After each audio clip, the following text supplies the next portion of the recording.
Roughly 9 million Jews lived all around Europe. The Jews were largely populated in Eastern European countries such as Poland, Soviet Union, Hungary, and Romania, but when Germany took power in 1930s, they became potential victims and their lives changed forever.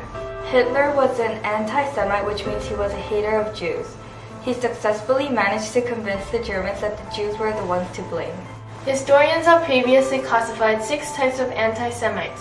Number 1, they hate the Jews because they possess too much wealth and power. Number 2, it's because they arrogantly claim that they are the chosen people. Number 3, they are a convenient group to single out and blame for their mistakes. Number 4, because they killed Jesus. Number 5, it's because they are different than us. And number 6, it's because they are an inferior race. Most victims were killed because of different religious groups, which Nazis wanted to wipe out. The Nazis murdered politicians, trade unionists, journalists, teachers, anyone who spoke against Hitler.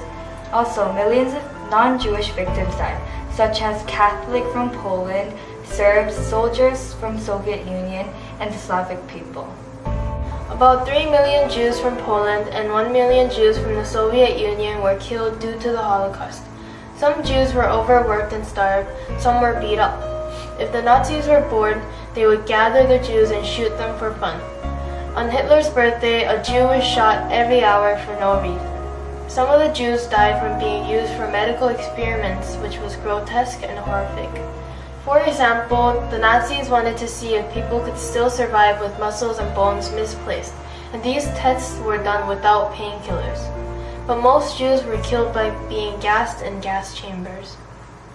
The Holocaust ended in 1944 because the Americans, British, the Soviets, and other Allied forces drove into Germany and liberated the concentration camps.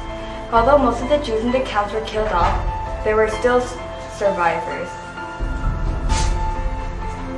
The Holocaust ended in 1944 because the Americans, British, the Soviets, and other Allied forces drove into Germany and liberated the concentration camps.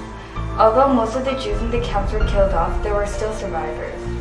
After the Jews were liberated, many of them went back to Poland to feel welcomed, but instead, they were faced with cold stares because the Poles had been influenced by the Nazis.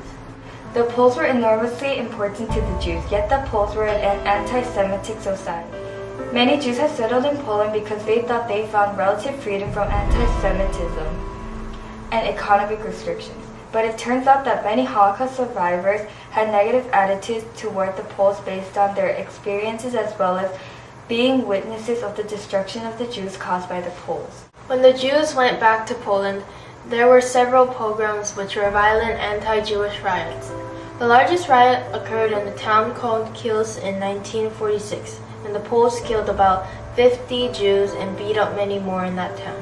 The Jews were put out of business by the Poles and their houses were destroyed even after the Holocaust. These incidents that the Jews had to face made them feel very insecure and terrified, and slowly the Jews evacuated Poland and moved westward.